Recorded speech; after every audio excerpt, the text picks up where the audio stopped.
তো সুপ্রিয় বন্ধুরা, আজকে আপনাদের দেখাবো যে জায়গাটার মধ্যে আছে এখানে ওই যে আমি করজ গাঁথনি করছিলাম সেই গাঁথনির উপর যে স্ল্যাবটা বসাবো সেই স্ল্যাবটা এখন করবো। তো মূল বিষয় যেটা, এই স্ল্যাবটা ডালার আমরা স্ল্যাব ডালবো, তো স্ল্যাব ডালার আগে এর একটা মাপ নিতে হবে।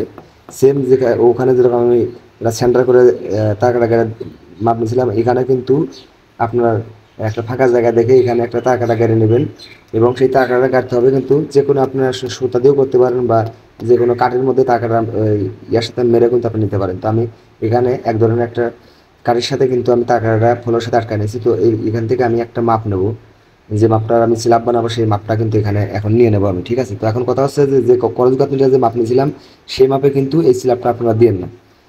তো এখানে আমি কিন্তু ওই গাঁথনির থেকে কিন্তু স্ল্যাবের মাপটা আমি 3 ইঞ্চি বেশি নেব। তো এখন আমি স্ল্যাবটা 3 ইঞ্চি গাঁথনির থেকে বেশি নেব এই কারণেই, অনেক সময় দেখা যাচ্ছে আপনার যখন ট্যাঙ্কি কিন্তু ময়লা হওয়া যায় ট্যাঙ্কের ভিতরে উঠে কিন্তু পরিষ্কার করতে হয়। ঠিক আছে, যদি আমরা সেম সেম এই গাঁথনি সেম সেম স্ল্যাবটা বানাই তাহলে কিন্তু উপরে পাওয়াটা বাজার যে আমি ট্যাঙ্কের মধ্যে উঠবো সেই জায়গাটা কিন্তু থাকে না। আর আমি 3 ইঞ্চি যদি বেশি দিই তাহলে কিন্তু 3 ইঞ্চি বাদ থেকে আমি আরামসে কিন্তু পাওয়াটা বাজার ট্যাঙ্কের উপরে উঠতে পারবো কিন্তু। এই জন্য অবশ্যই আপনারা, আমি বলবো যে গাঁথনির থেকে 3 ইঞ্চি স্ল্যাবটা কিন্তু আপনারা 3 ইঞ্চি চতুর্থ সাইডে বেশি নেবেন। ঠিক আছে, তো এখানে আমি ওখানে দিয়ে গাঁথনির মাপটা নিয়েছিলাম হচ্ছে আপনার 22 ইঞ্চি।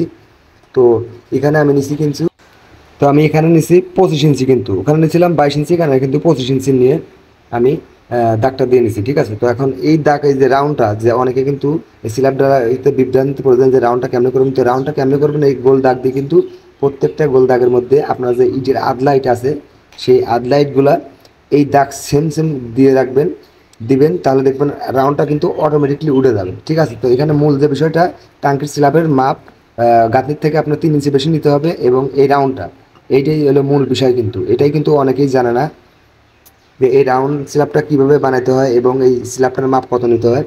এটা কিন্তু মূল বিষয় ছিল। ঠিক আছে, আমি গাঁথনি কীভাবে করতে হয় আগের ভিডিওতে কিন্তু দেখাইছি। এখন এই গাঁথনির মধ্যে স্ল্যাবটা দেবে সেই স্ল্যাবটার মাপও আপনাদের বলে দিলাম এবং রাউন্ডটা কীভাবে তুলবেন সেটাও কিন্তু হাতে কলমে আপনাদের প্র্যাকটিক্যাল আমি দেখাই দিচ্ছি। ঠিক আছে, হয়তো অনেকেই বলবে কিন্তু আমার মতে কিন্তু আপনাদেরকে প্র্যাকটিক্যালভাবে দেখাবে না এবং এভাবে কিন্তু বোঝাবে না, দেখাবে হয়তো বোঝাবে না। ঠিক আছে, তো আমি আবারও বলছি প্রত্যেকটা ট্যাঙ্কির মাপ কিন্তু আলাদা আলাদা থাকে এবং সিলাফের মাপটাও কিন্তু আলাদা আলাদাই হবে। যদি আমি যে মাপটা, ট্যাঙ্কির মাপটা বলছি 800 লিটার, এই মাপে যদি হয় তাহলে আপনারা, আমি যে মাপটা নিছি এই মাপটা আপনারা করতে পারবেন। আর যদি এর থেকে কম বেশি হয় তাহলে কিন্তু এই মাপ দিলে হবে না। ঠিক আছে, তো দেখুন আমি প্রত্যেকটা ভিডিওতে আমি কিছু ভালো কিছু দেখানোর চেষ্টা করি বা ভালো কিছু বোঝানোর চেষ্টা করি। ঠিক আছে, তো আমি এটা এখানে যে যে প্রসেসগুলো দেখালাম, যে যে মাপগুলো দেখাইলাম বা বললাম, এই মাপ অনুযায়ী বা এই প্রসেস অনুযায়ী আপনার কাজ করেন, কাজটা একবার 100% হবে, এখানে কোনো ভুল ত্রুটি নেই। ঠিক আছে, এবং কেউ ভুল ধরতেও পারবে না। দেখুন এই যে আমি, সরি, আমি এই ভিডিওটা একটু ক্লিয়ারটা খারাপ হওয়ার জন্য আমি আন্তরিকভাবে দুঃখিত। রোদটা বেশি হওয়ার কারণে একটু ঝাপসা আসছে, তো একটু ওয়েট করেন, ঠিক হয়ে যাবে। আমি এর জন্য আপনাদের কাছে দুঃখিত, ভিডিওটা ক্লিয়ার না হওয়ার কারণে আমি আন্তরিকভাবে দুঃখিত। তো দেখুন রাউন্ডটা আমি দিচ্ছি রাড লাইট দিয়ে, কত সুন্দর কিন্তু রাউন্ডটা উড়ে যাচ্ছে, কোনো দিকে কোনো বাঁকাতারা কিন্তু কিছুই নেই, একদম স্ট্রেট কিন্তু রাউন্ডটা কিন্তু অ্যাকুরেটভাবে উঠতেছে। ঠিক আছে, অনেকেই কি রাউন্ড তুলতে গেলে কিন্তু তারা বিভ্রান্তিতে পড়ে যায়, সিলাপটা কিন্তু বাঁকাতারা হয়ে যায়। আর আমি যেখানে রাউন্ডটা দিচ্ছি দেখুন কত সুন্দর গোল আকৃতির কিন্তু একটা রাউন্ড উঠছে, একদম গোল কিন্তু গোল আকৃতি রাউন্ডে উঠে গেছে, কোনো দিকে কিন্তু কোনো কোনাচুনা নাই, অ্যাকুরেট উঠে গেছে। তো এই রাউন্ড স্ল্যাব ঢালার মেন পদ্ধতি হচ্ছে এইটা। আবার এখানে আমি যে রাউন্ড দিচ্ছি আবার কেউ ভুল করে তো ই করেন না, এইভাবে ঢালেন না। ঠিক আছে, এর ভিতরে কিন্তু কাগজ দিতে হবে, নাহলে কিন্তু অনেক, যদি ভুল করে এই অবস্থায় আপনারা মাল ঢালেন তাহলে কিন্তু ফ্লোরের সাথে আটকে ধরবে, এই স্ল্যাব কিন্তু আর তুলতে পারবেন না। ঠিক আছে, লাস্টে ভেঙে ভেঙে কিন্তু তুলতে হবে।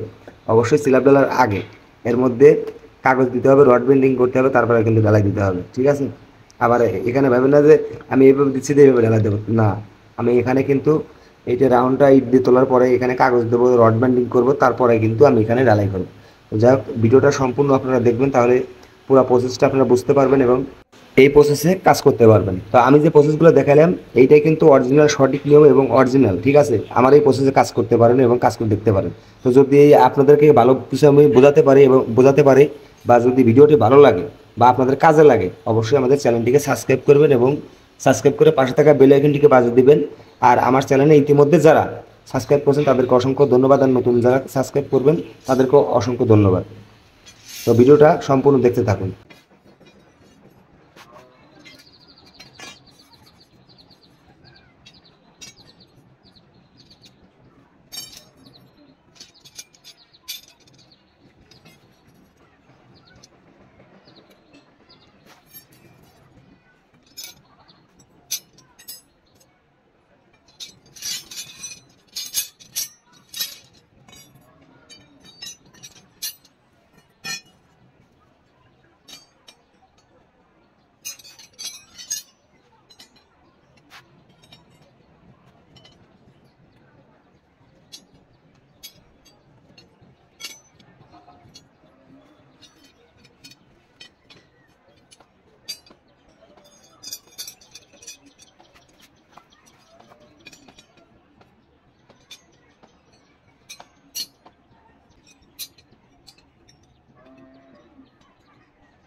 তোমার কথা বল ভাষা বল বুঝিস না আমরা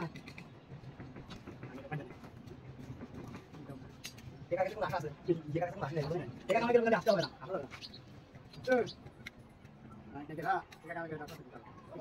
হ্যাঁ হ্যাঁ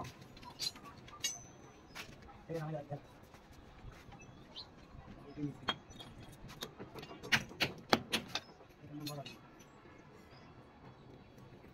আমাকে বাপ ভাই মা বাপ বোন বন্ধু বান্ধব আত্মীয় স্বজন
Anh đi cho con đây rồi.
Gracias.